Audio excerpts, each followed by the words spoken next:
it's Blast on Mike, and welcome to Blast on Mike's Fire Rock TV show. And I have a guest today that, man, you see a lot of people that are tribute artists.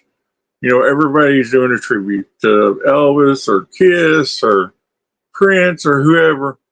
But this guy today, he does a tribute to Toby Keith, which we lost recently. And I'm just going to go and say that I think tributes are amazing, especially when we don't have the people still around that can sing those songs. So go ahead and introduce yourself. Well, my name's DrWayne Terry. I was born and raised in Oklahoma. In fact, I was born about 100 miles from where Toby's from. So we kind of got a connection there. And been playing music. I started out in church when I was like 7 years old, and I've been I'm 58 now, so I've been doing it for quite a while. I've lived in Nashville, I lived in Hollywood. I've done everything from being extras to movies to recording. I used to record some demos for Capitals back in the 80s, and just music's my whole life.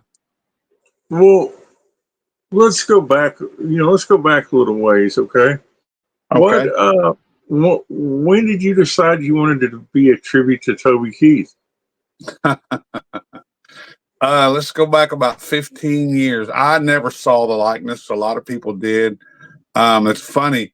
My wife we'd been in a grocery store. My wife said, "You see them little ladies over there? They're following you around. They think you're Toby Keith." I said, "I am nothing like Toby Keith." I said, "I think I'm about 2 inches shorter." And she's like, "Well, they think you're somebody." And then I had this, I've got some friends that have a band out in Vegas. I've known them for probably 20 years. The guitar player's actually from this area here in Texas. And they had a couple of Toby Keith tribute artists and stuff, and they'd been telling me, "Man, you need to do the tribute thing. You need to do the tribute thing." But I had my own music out. In fact, I'm recording a new album on my own music as we speak. I haven't recorded an album of my own music in probably 14 years. And but anyway, it's DrWayne Terry. You can find it on YouTube, Spotify, all that stuff. So then I had another friend here that I've had for about 15, 20 years. And she said, and I started the Conway Twitty tribute show. I'm normally gray hair and and she goes, "Your Conway Twitty is darn good." She said, "But man, I think you should try the Toby thing, And I'm like, eh. So I never would put Toby in none of my set lists when my cover band played out, because I didn't want to be compared. You know what I'm saying? Yeah. Because I wanted my own identity. And after he passed away, people just kept saying, "Man, you got to do it. You got to do it." And so I went and played. 2 weeks after he passed away, they had a benefit for the OK Kids Corral, which Toby built that facility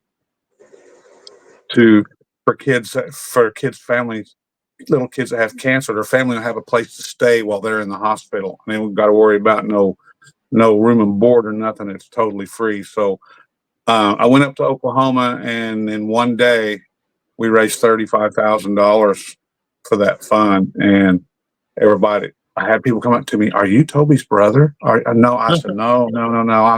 I'm not. No, I'm not related to him. I just wanted to come do this, And in fact, I did a bunch of cover songs in my set acoustically, but I did about 4 Toby songs, and 2 of them almost didn't make it through. I mean, it just overwhelmed. I've always listened to Toby's music, always, Mm-hmm. And so me not putting them in a set, I would sing them around the house or in my truck or whatever. I have all of his albums.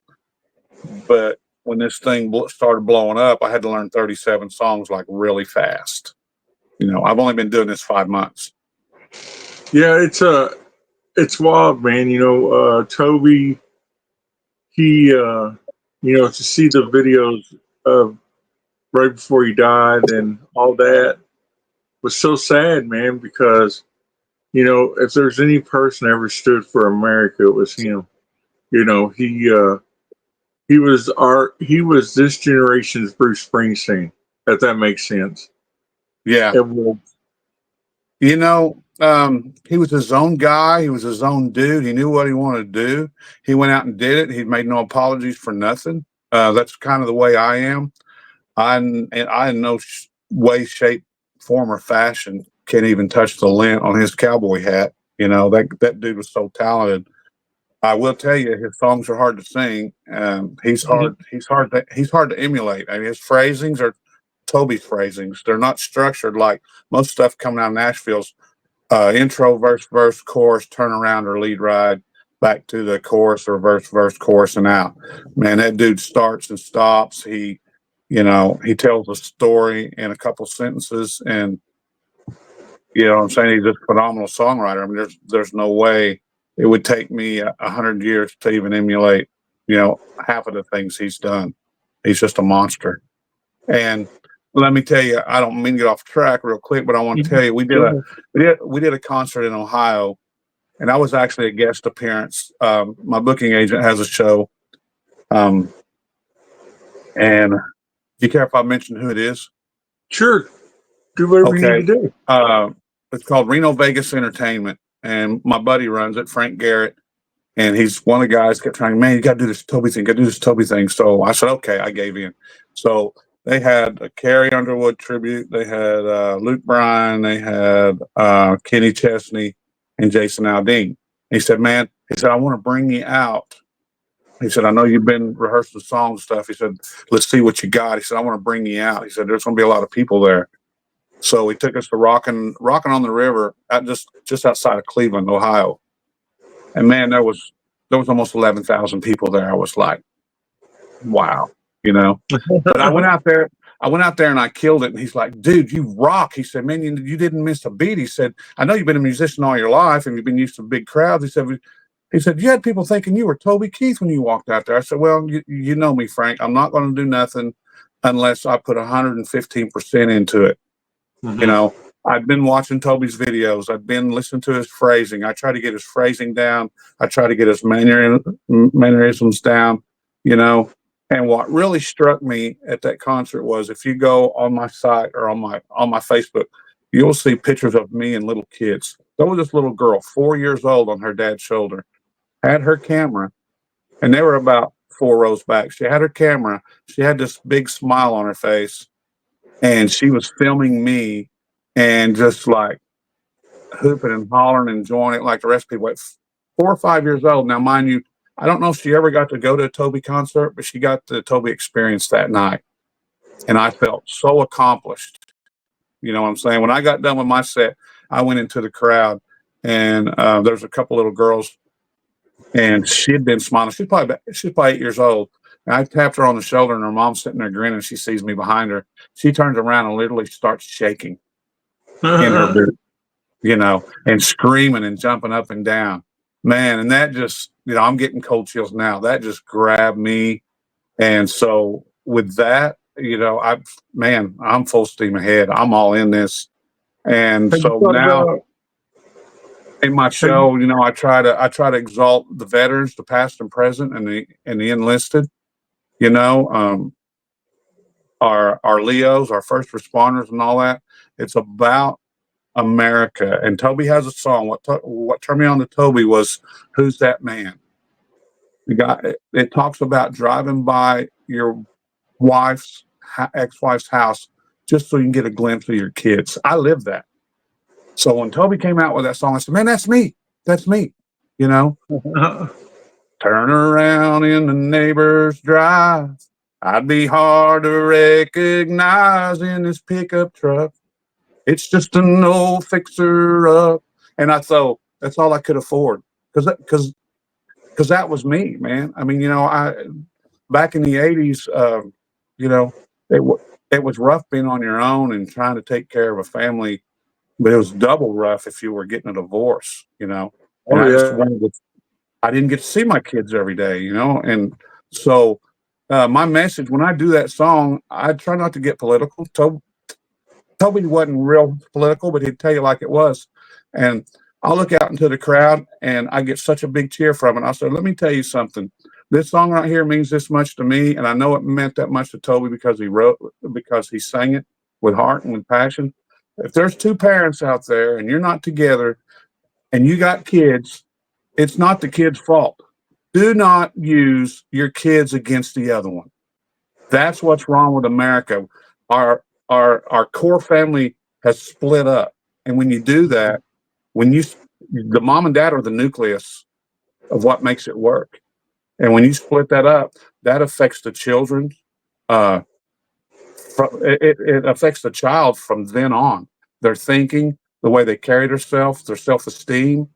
That is what's happened to our country. So anyway, I'm gonna get off of that spiel. But when I give that little speech, man, people stand up and cheer, and it's just that's where we're at now, man. I tell people, I'm not going to tell you how to vote.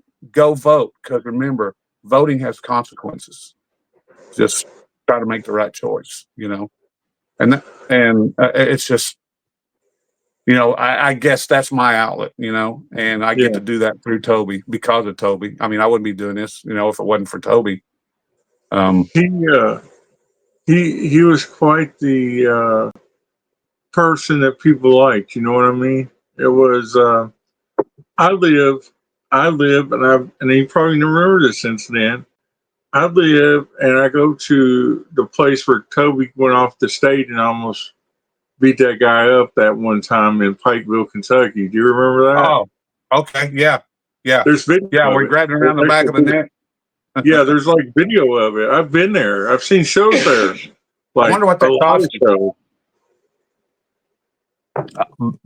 I wonder what that cost, Toby. I don't know, but I mean, he was like off that stage and it was crazy, man, because it's all on video, But Yeah, but he did stand up for everything that was right in America. I mean, hell, he gave Willie Nelson his first #1 in what 40 years yeah, with like "Good for My exactly. Horses." Man, you want to talk about him helping people? People probably think this is bullshit, but it's true. I was living in Nashville in '95, so Toby just busted on the scene, right?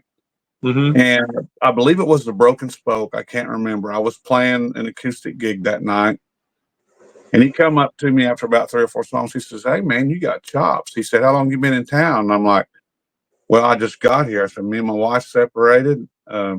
Been trying to get moved to Nashville. I've lived in Hollywood for a few years, and I moved out to North Carolina. Me and my wife separated, so here I am in Nashville." I said, "You know what? I moved to Nashville in my car." I said, "I've been sleeping in my car for 3 months and welding during the day and then playing music at night."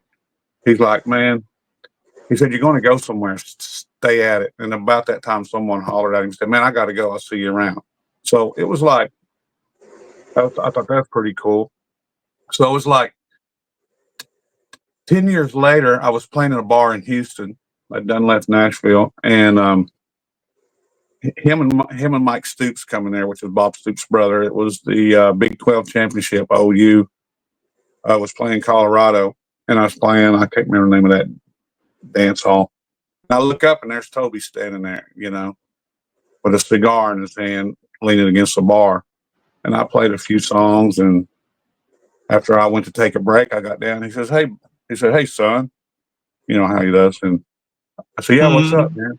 He's like, "Did you used to live in Nashville back about 95 or 96? I said, "Yeah." He goes, "I thought that was you." He said, "Man, how's your music? How you doing?" I said, "Well," I said, "I'm supposed to be on this news show called Nashville Star. It's a reality show." He I goes, remember "Hold on a that second." Yeah. Yeah, I was on there with Miranda Lambert. That's for another interview. I can tell you all that bullshit. But stuff. I remember the oh yeah. show. Yeah. Yeah. Well, I didn't get kicked off of it. I wouldn't sign their ridiculous contract, and it pissed them off. You know, Oh, okay. Charlie Robeson told me, he said, "Man, come on, sign it.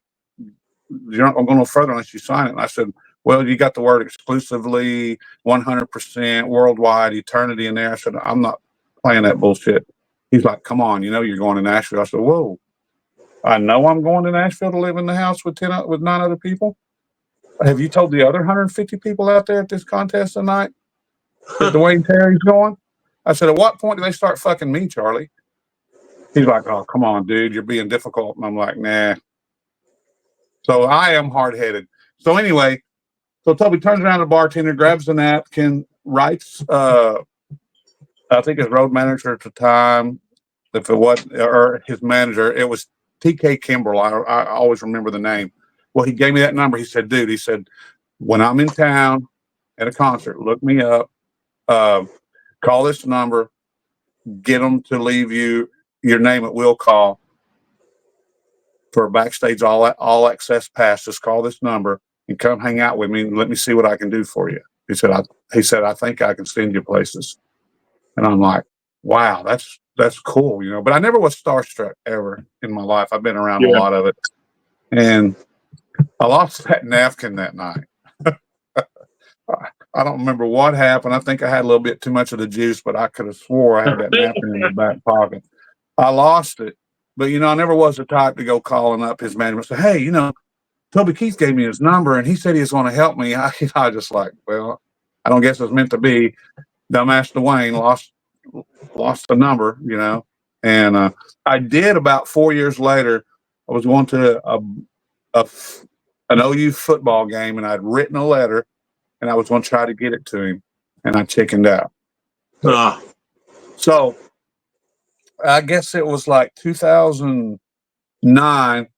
I took my girlfriend and a couple of her girlfriends to his show in Dallas, and I got us front row seats. He saw me sitting there, and I don't know if he recognized me or what, but he pointed at me. He goes like that, and he goes, and then he did this, like, "What's up, dude?" Mm-hmm. So I think he thinks I blew him off, you know.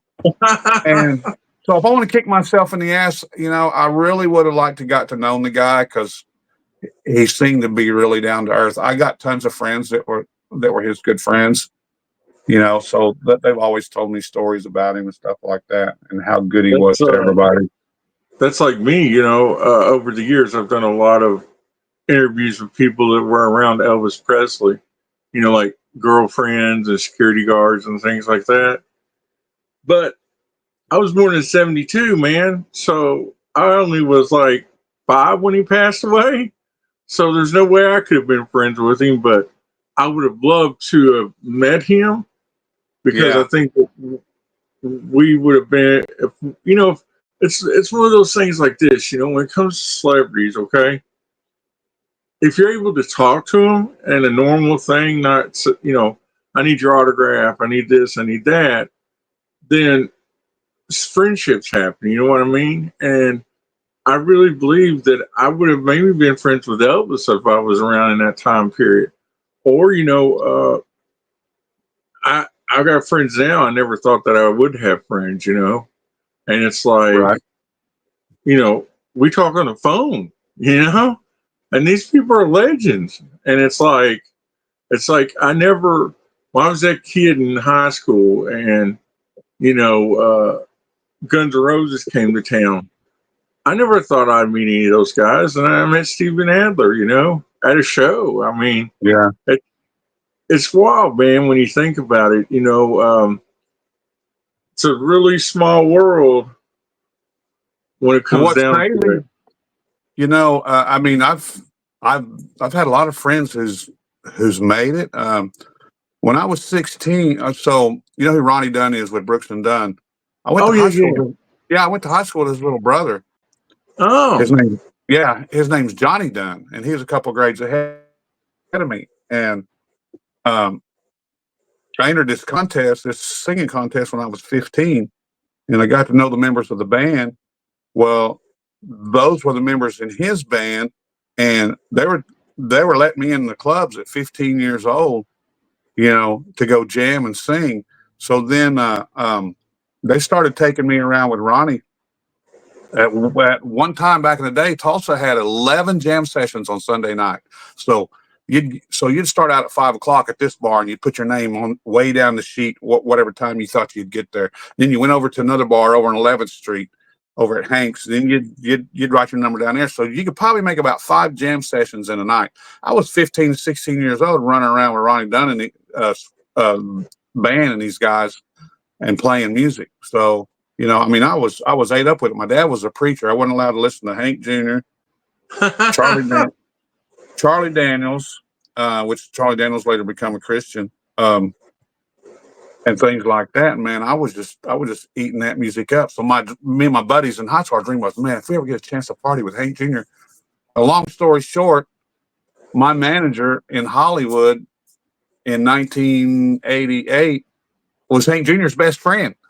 Oh, His name, wow. yeah, his name was Don Sessions. He wrote "Thanks a Lot." I don't know I if you know heard who that that song. is. I've heard that Yeah, name before. Ernest Tubb covered it. Thanks a lot. I got a broken heart, and that's all I got. Well, Don, Yeah. you know, he's always saying crap like that. I remember being over at Don's house, and Hank could call up and put 20 grand on the Vikings. And that was in the 80s. I mean, there were some gambling fools. He came into town one time, and I don't know why we picked him up. He goes, "We're going to go pick Hank up." He said, "Come on over to the house." He said, "We got to hurry." I said, "Hank ain't taking a limo to downtown?" He goes, "No." He said, "This is the only time I spend with Hank because Don's wife didn't like Hank. She couldn't stand him. Her name was Donna." This guy Oh, had also wow. discovered Donna Fargo, so he gave Donna her name off his wife's name.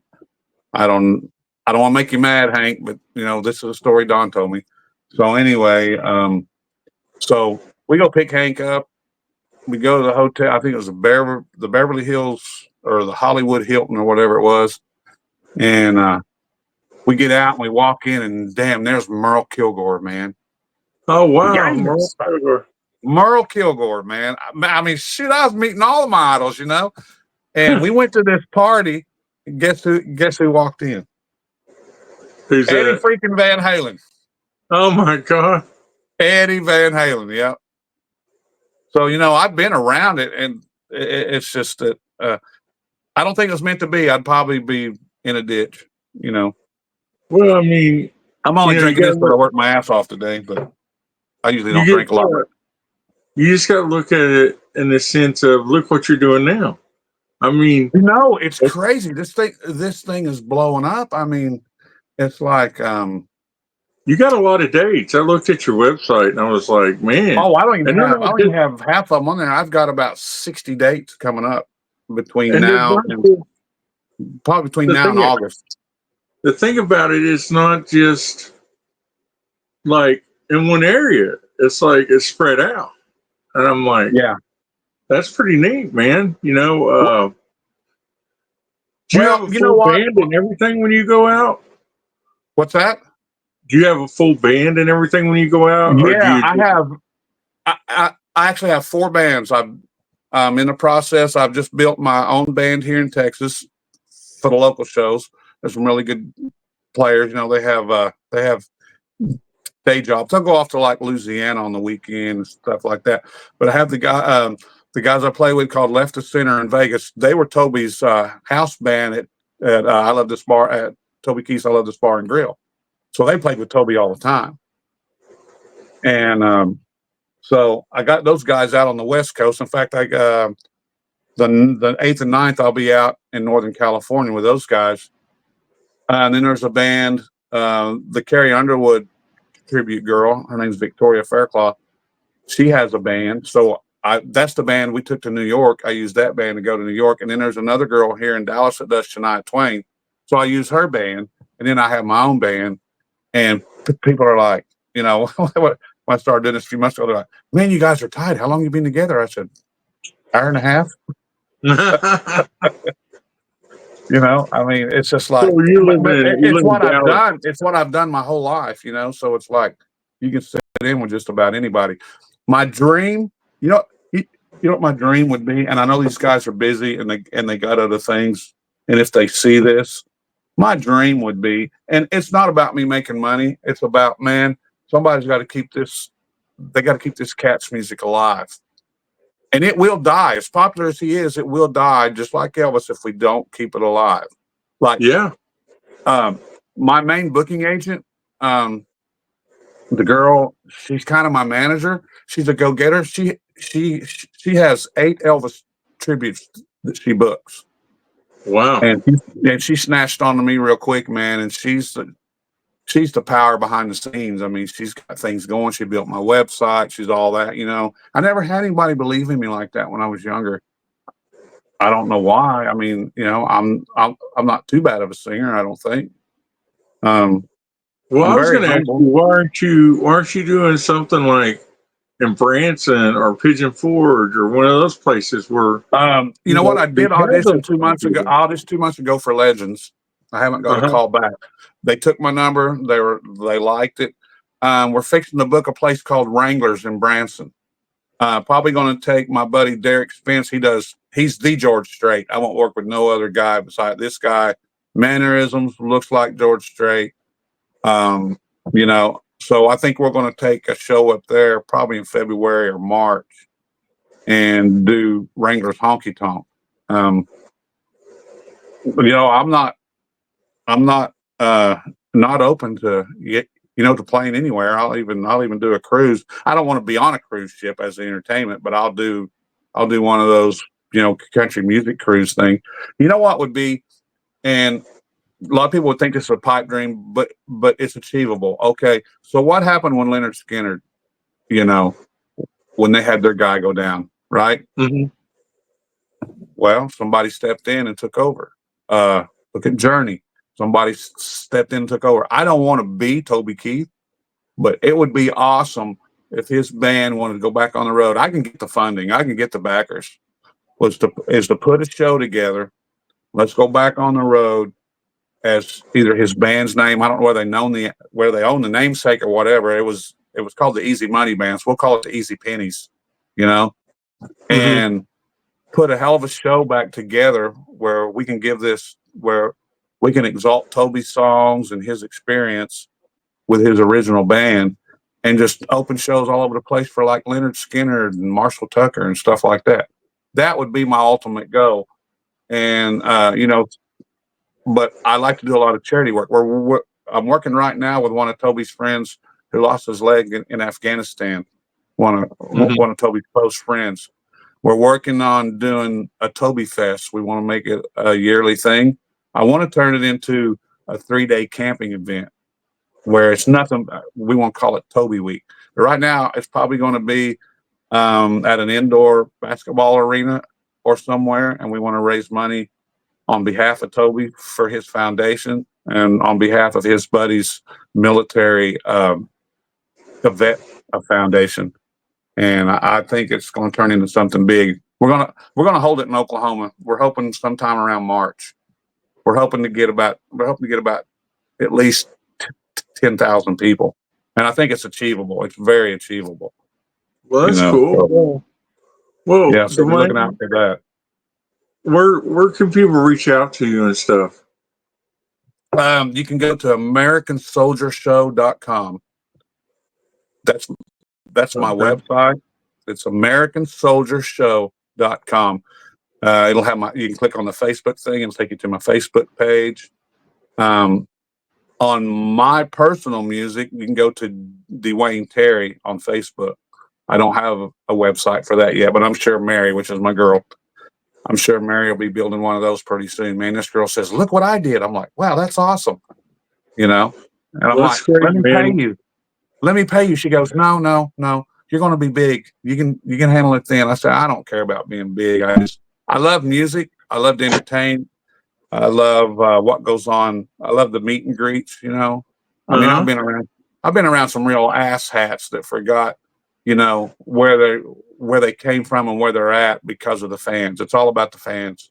It really is. I try to answer all of my messages. I know it's starting to get overwhelming to where I can't, but that's just the beast, that takes over. It's been great talking to you.